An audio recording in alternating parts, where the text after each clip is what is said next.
नमस्कार दोस्तों, आज की इस वीडियो में हम संज्ञा के बारे में जानेंगे।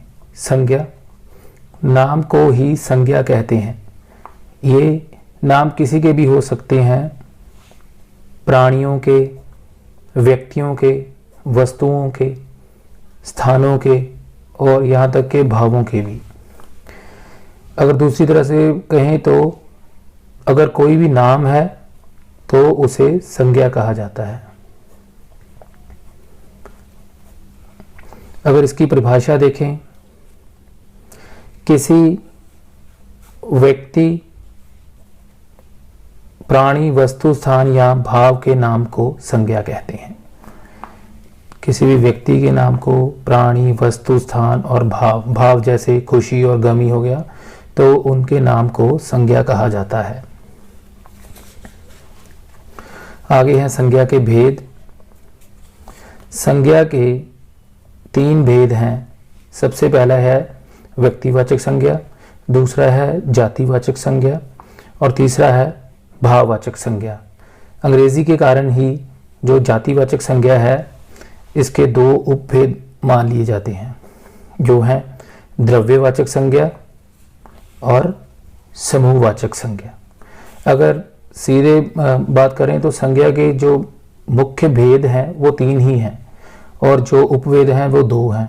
अगर कई बार हमें प्रश्न आता है कि संज्ञा के भेद कितने हैं तो वहां पर हम जो है संज्ञा के 3 भेद ही लिखेंगे। आगे है अब सबसे पहले भेद जो था व्यक्तिवाचक संज्ञा। जिस संज्ञा शब्द से किसी व्यक्ति, वस्तु अथवा स्थान विशेष का बोध हो उसे व्यक्तिवाचक संज्ञा कहते हैं। जैसे आ गया भारत एक महान देश है, इलाहाबाद बहुत तो सुंदर स्थान है, गंगा नदी बहुत पवित्र है। तो ये जो मुख्य नाम है ये सारे के सारे व्यक्तिवाचक संज्ञा में आएंगे। अगला है जातिवाचक संज्ञा। जो संज्ञा शब्द किसी प्राणी, स्थान या वस्तु की पूरी जाति का बोध कराए उन्हें जातिवाचक संज्ञा कहते हैं। जैसे मनुष्य, अब हम यहाँ पर किसी व्यक्ति का नाम ना लेकर पूरी मनुष्य जाति की बात करेंगे तब यह जातिवाचक संज्ञा हो जाएगा। घोड़ा, घोड़ों की बात हो रही है तो घोड़ों की पूरी जाति के बारे में बात चलेगी, मेज आदि।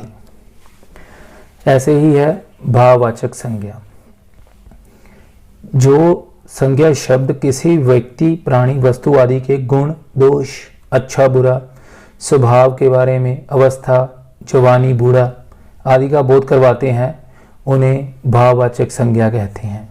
जैसे बुढ़ा आदमी जा रहा है तो जो बुढ़ा है वो यहाँ पर भाववाचक संज्ञा है। आगे जातिवाचक के जो 2 उपभेद हैं उसके बारे में जानेंगे। पहला है द्रव्यवाचक संज्ञा। जिन संज्ञा शब्दों से किसी द्रव्य या पदार्थ का बोध होता है, द्रव्य मतलब लिक्विड जिसे बोलते हैं, उन्हें द्रव्यवाचक संज्ञा कहते हैं। जैसे तेल, घी, सोना आदि। इनमें सारी की सारी जो धातुएं हैं वो भी इसी में ही आ जाएंगी। द्रव्यवाचक संज्ञा शब्दों की गिनती नहीं की जा सकती, मतलब इसे जो है वो गिना नहीं जा सकता, इन्हें सिर्फ नापा या तोला ही जा सकता है। जैसे 1 मीटर कपड़ा हो गया, 2 किलो चावल हो गए। अगला है समूहवाचक संज्ञा। जिन संज्ञा शब्दों से एक ही जाति के व्यक्ति या वस्तुओं के समूह का बोध होता है उन्हें समूहवाचक संज्ञा कहते हैं। जैसे आ गया कक्षा में बच्चे पढ़ रहे हैं, भीड़ बहुत ज्यादा है, ऐसे तो इनको समूहवाचक संज्ञा कहा जाएगा। इनको थोड़ा सा और ध्यान से समझते हैं। जैसे है व्यक्तिवाचक संज्ञा, सबसे पहला था जो भेद व्यक्तिवाचक संज्ञा। इनमें व्यक्तियों, देशों, शहरों, नदियों, पर्वतों, त्योहारों, पुस्तकों, दिशाओं, समाचार पत्रों, दिनों, महीनों आदि के नाम आते हैं। व्यक्तियों के नाम हो गए, देश हो गया, भारत हो गया, अमेरिका हो गया, शहरों के नाम आ गए, नदियों के नाम आ गए, गंगा, जमुना, पर्वतों के नाम आ गए, हिमालय, त्योहारों के नाम आ गए, दिवाली, दशहरा, पुस्तकों के नाम, दिशाओं के नाम उत्तर पूर्व, समाचार पत्रों के नाम, दिनों के नाम, महीनों के नाम, जनवरी फरवरी, ये सारे के सारे ही व्यक्तिवाचक संज्ञा में आएंगे। अगला था जातिवाचक संज्ञा। इसमें पशु पक्षियों जैसे तोता, फल फूल, गुलाब, गेंदा, धातु सोना चांदी, लोहा, प्लास्टिक, नगर, गांव, परिवार आदि के नाम आते हैं। इसके जो दो उपभेद थे, द्रव्यवाचक संज्ञा, इसमें जैसे मैंने बोला था जातिवाचक में धातुओं के नाम जो हैं, धातु जैसे स्टील, लोहा, पीतल, प्लास्टिक, सोना चांदी, लकड़ी, ऊन आदि, ये सब के सब द्रव्यवाचक संज्ञा में आएंगे।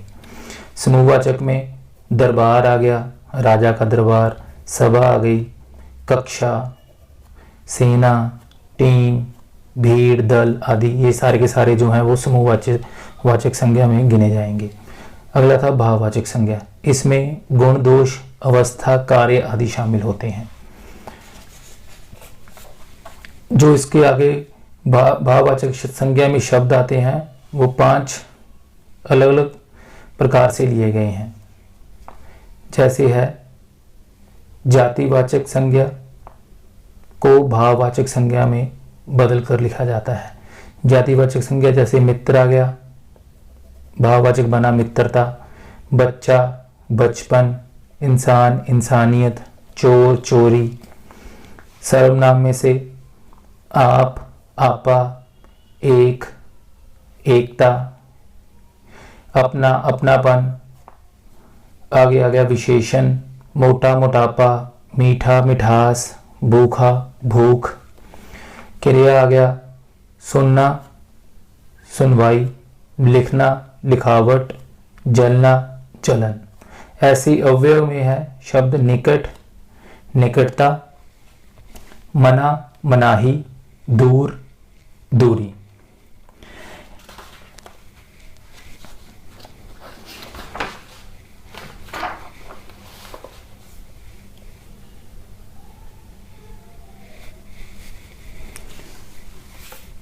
ऐसी जो भाववाचक संज्ञाएं हैं वो जातिवाचक संज्ञा, सर्वनाम, विशेषण, क्रिया तथा अव्यय शब्दों से बनती है।